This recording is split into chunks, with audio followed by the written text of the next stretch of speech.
আসসালামু আলাইকুম viewers, welcome back to my channel. আজ আমি আপনাদের সাথে শেয়ার করব একটি মাথার বালিশের কভার এবং কোল বালিশের কভার কিভাবে সেলাই এবং কাটিং করা যায়। তো আসুন, এখানে আমি একটি মাথার বালিশের কভার মাপ নিয়ে নিচ্ছি। প্রথমে আমি চওড়ার মাপ নিয়ে নিচ্ছি। চওড়ার মাপ হচ্ছে আমার 18 ইঞ্চি। 18 ইঞ্চি থেকে আমি 6 ইঞ্চি প্লাস করব, তাহলে আমাদের 24 ইঞ্চি আসছে। তো 24 ইঞ্চিতে আমি একটি দাগ কেটে নিলাম। এখন আমি লম্বার মাপ নিয়ে নিব। লম্বার মাপ হচ্ছে আমার 24 ইঞ্চি। তো 24 ইঞ্চিকে আমি 6 ইঞ্চি প্লাস করলে হচ্ছে 30 ইঞ্চি। তো 30 ইঞ্চি একটি দাগ কেটে নিলাম। এখন স্কেল দিয়ে সমান করে চারদিকে একটি বক্স করে নিলাম। এখন এটার উপর কাটিং বসিয়ে দিচ্ছি। এখন আমি পেছন পাটটা কেটে নেব।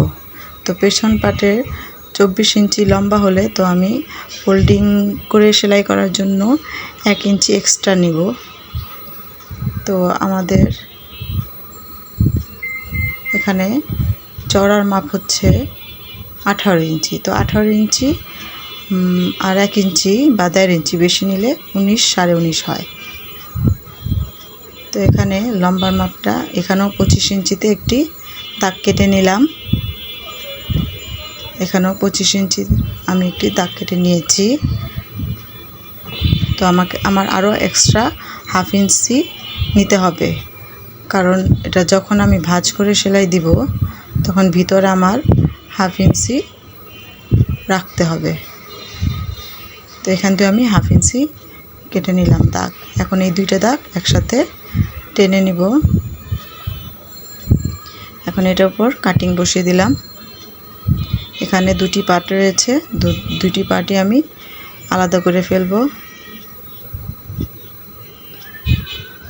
এখন আমাদের সামনের পার্টটা আমি আবার একটু বোঝার স্বার্থে আপনাদের মেপে দেখাচ্ছি।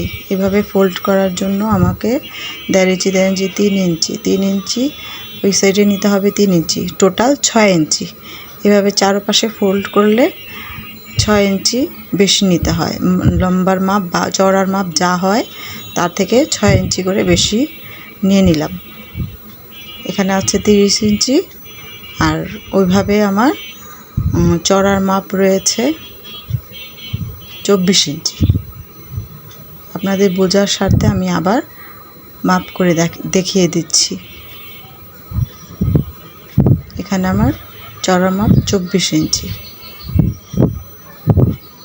আশা করি বুঝতে পেরেছেন। এখন আমি মাথার বালিশের কভারের আরেকটি পার্ট মাপ দিয়ে দেখিয়ে দিব। এখানে 19.5 ইঞ্চি রয়েছে। আমার পেছন পাটে আরেকটি পার্টও 19.5 ইঞ্চি, এটাও 19.5 ইঞ্চি সেম রাখতে হবে। তো এখানে আমার লম্বার মাপ হচ্ছে 6 ইঞ্চি। কাপড় যতটুকু ছিলই আমি সম্পূর্ণ কাপড় নিয়ে নিয়েছি। তো 1 ইঞ্চি এখানে ফোল্ড করলে আর হাফ ইঞ্চি সেলাইয়ের ভিতরে গেলে আমার 4.5 ইঞ্চি থাকবে। এখানে আমি দুটি পার্ট নিয়ে নিয়েছি। এখন এখানে আমার 3টি পার্ট হয়ে গেল বালিশের কভারের।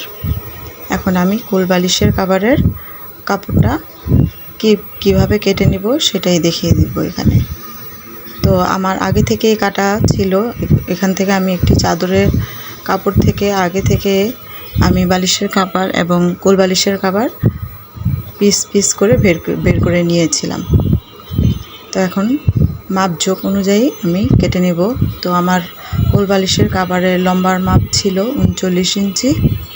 তো 39 ইঞ্চি প্লাস ফিতা করার জন্য নেব আমি 1.5 ইঞ্চি, তাহলে হচ্ছে 40.5 ইঞ্চি। আর হাফ ইঞ্চি গোল পট্টি সেলাই করার জন্য এক্সট্রা নিয়ে নিব। তো টোটাল আমার 41 ইঞ্চি না হয়ে গেল। সমান করে একটি দাগ কেটে নিলাম। তো আমার এখানে চওড়া যা ছিল তাই, চওড়া ছিল 18 ইঞ্চি, আমি 18 ইঞ্চি সম্পূর্ণ নিয়ে নিয়েছি। এখন আমি কেটে দিলাম এটা। এখন এখান থেকে আমি একটি গোল সার্কেল বের করে নেব। আমি দুটি ভাঁজ দিলাম, আরেকটি ভাঁজ দিয়ে নিলাম। আপনাদের বোঝার স্বার্থে আমি একটু মেপে দেখিয়ে দিচ্ছি। এখানে 2 ইঞ্চি, এখান থেকে আমি 2 ইঞ্চি একটি দাগ কেটে নিলাম। চারদিকে আমি 2 ইঞ্চি গোল করে একটি সার্কেল করে নিলাম। এখন আমি এটা কাটিং করে দেব। আমাদের এখানে কোল বালিশের কাটিং প্রায় শেষ হয়ে আসছে। এখন আমি সেলাই করব। তো আমাদের এখানে 3টি পার্ট রয়েছে মাথার বালিশের কভার। তো আমি সবচেয়ে ছোট পার্ট যেটা সেটা আগে সেলাই করে নেব। তো এটা আমি প্রথমে একটি ফোল্ড করে নিলাম, 1/2 ইঞ্চি অনুযায়ী আরেকটি ফোল্ড নিলাম। তো আমি পুরোটা এখন সেলাই করে দিব। এখন আমি পেছন পার্টটাও ঠিক সেমভাবে 2টি ফোল্ড করে সেলাই করে নেব। খেয়াল রাখবেন একটা পাশে যাতে সেলাই করতে হয়। তো আমার সেলাইটা এখানে হয়ে গেল 2টি পার্টের। এটা হচ্ছে সোজা পার্ট, এটা হচ্ছে উল্টা পার্ট, এটা আমার সামনা পার্ট। তো সামনা পার্টকে আমি কোনাকুনি করে একটি ভাঁজ করে নিলাম। ভাঁজ করে কিভাবে এখানে ঘর করতে হয় আপনি একটু খেয়াল করে দেখে নিন। এভাবে আমি একটি ভাঁজ করে দেখে নেব ফিতার সাহায্যে, ইঞ্চি টেপের সাহায্যে কিভাবে 2.25 ইঞ্চি হয়েছে কিনা। তো আমি 2.25 ইঞ্চি এভাবে একটি দাগ কেটে নিলাম। এইভাবে না করতে পারলে এভাবেও করা যায়। তো এটা আমি ফোল্ড করে উল্টিয়ে নিলাম। দেখুন আমার কিভাবে একটি ভাঁজ বসে আছে কভারের সাইডে। এখানে আমি একটু মেপে দেখিয়ে দিচ্ছি, 1.5 ইঞ্চি আমাদের ঠিক আছে। তো আমি আরেক কর্নারও সেমভাবে সেলাই করে নেব। এভাবে ধরে আপনি কোনাকুনিভাবে এভাবে ভাঁজ করে নিলে পারেন ফিতার সাহায্যে বা ইঞ্চি টেপের সাহায্যে 2.25 ইঞ্চিতে একটি মার্ক করেও নিতে পারেন।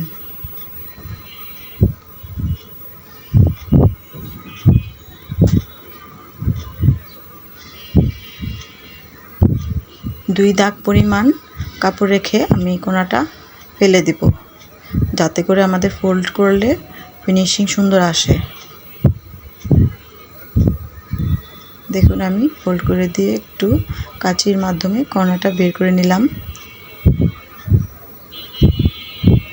আমাদের চারপাশ সেলাই করে নিলাম। এখন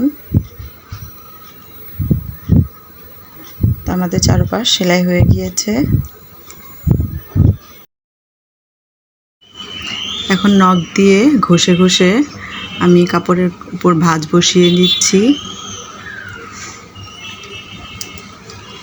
এখন আমি পিছন পাটের ছোট পাটটা আগে সেলাই করে নিব। তো এখানে 1/2 ইঞ্চি ভিতরে ফোল্ড করে আমি সেলাই করে নিচ্ছি।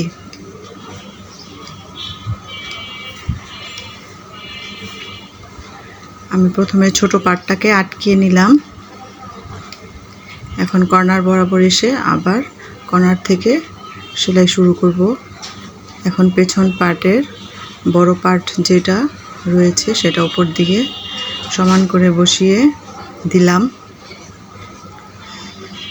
আমি আমাদের পাশ বা চওড়া এটার হচ্ছে 18 ইঞ্চি। 18 ইঞ্চি থেকে আমি 1.5 ইঞ্চি বেশি নিয়েছি। তাহলে এই পাশে আমি 1.25 ইঞ্চি, এই পাশে 1.25 ইঞ্চি ভিতরে দিয়ে তারপর উপরের পট্টিটাকে আমি ফোল্ড করে দেব। ফোল্ড করে সেলাই করে নিলাম। তো এইভাবে আমি চারপাশটা সেলাই করে নিব। দেখতে পাচ্ছেন কিভাবে আমি ধরে ধরে ভাঁজ করে করে আস্তে ধীরে সেলাই করছি।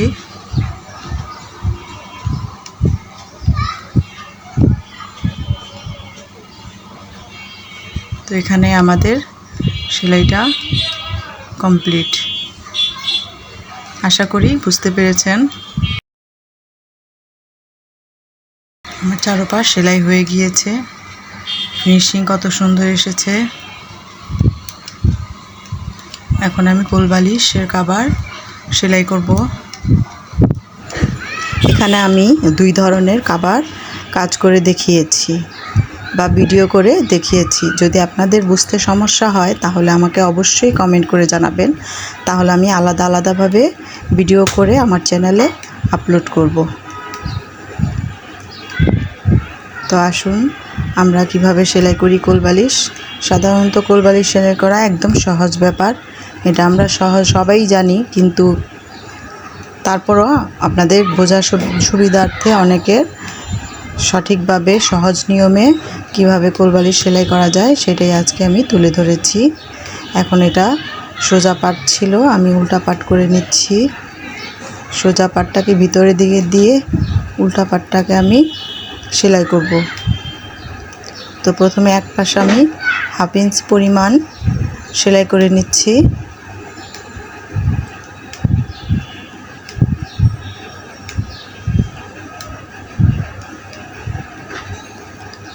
এটার উপর আরেকটি করে সেলাই বসিয়ে দিলাম। এখন এই পাশ থেকে আমি 1.5 ইঞ্চি যে পরিমাণ যে কাপড় রেখেছিলাম বেশি, সেটা আমি একটি দাগ বসিয়ে দিলাম। ডাবল করে 3 ইঞ্চিতে একটি দাগ নিয়ে নিলাম, যাতে করে আমার ফোল্ড করলে দুই পাশেই সমান হয়। তো আমি এখানে দুটি ফোল্ড করে আমি 3 ইঞ্চি পরিমাণ সেলাই করে নিলাম।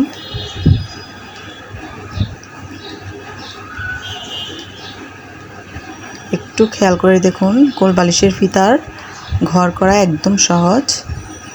এখন আমি এটা ভিতর দিকে উল্টো সাইডে ফোল্ড করে দিব। তো আমার এখানে কাপড়ের পার ছিল, তাই আমি 2টি ফোল্ড করিনি, আমি 1 ফোল্ড করেই সেলাই করে দিচ্ছি, কারণ এখানে সুতা বের হওয়ার কোনো চান্স নেই। কাপড়ের পার যদি না থাকে তাহলে ওটার ভিতরে আপনারা 2টি ফোল্ড করে সেলাই করে নেবেন। এখন আরেক পাশ থেকে আমি সেলাই করে নিচ্ছি 1/2 ইঞ্চি পরিমাণ। তো এখন আমি সেমভাবে আরেকটি করে সেলাই করে নিলাম।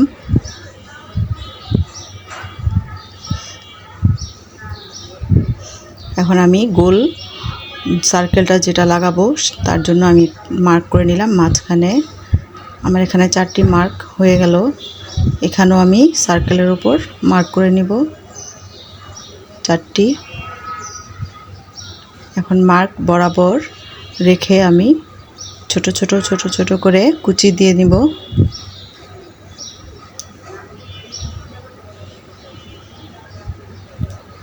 এভাবে আমি মার্কগুলো রেখে রেখে সমান করে কুচি বসিয়ে দিব। মার্ক করার একটি সুবিধা হচ্ছে সব দিকে সমানভাবে কুচিগুলো বসে যায়। তো আমার এখানে কুচিগুলো হয়ে গিয়েছে, আমি আবার আরেকটি করে সেলাই করে নিলাম। তো এখানে আমার কোলবালিশ সেলাই করা কমপ্লিট। আমি ভাঁজ করে দেখিয়ে দিচ্ছি সোজা করে, দেখুন কত সুন্দর হয়েছে আমার কোলবালিশের কভার। এখন আমি কোলবালিশের জন্য ফিতা কেটে নিব। 1.5 ইঞ্চি পরিমাণ ফিতা চওড়া কেটে নিলাম। এখন আমরা এটা সেলাই করে নিব। আপনারা তো সবাই জানেন কিভাবে সেলাই করতে হয়। ফিতা 2টি ফোল্ড করে মাঝ বরাবর আরেকটি ফোল্ড করে পুরোটা ফিতা সেলাই করে নিলাম। আমার ভিডিও যদি ভালো লেগে থাকে তাহলে অবশ্যই আমাকে লাইক, শেয়ার এবং সাবস্ক্রাইব করে দিবেন। আল্লাহ হাফেজ।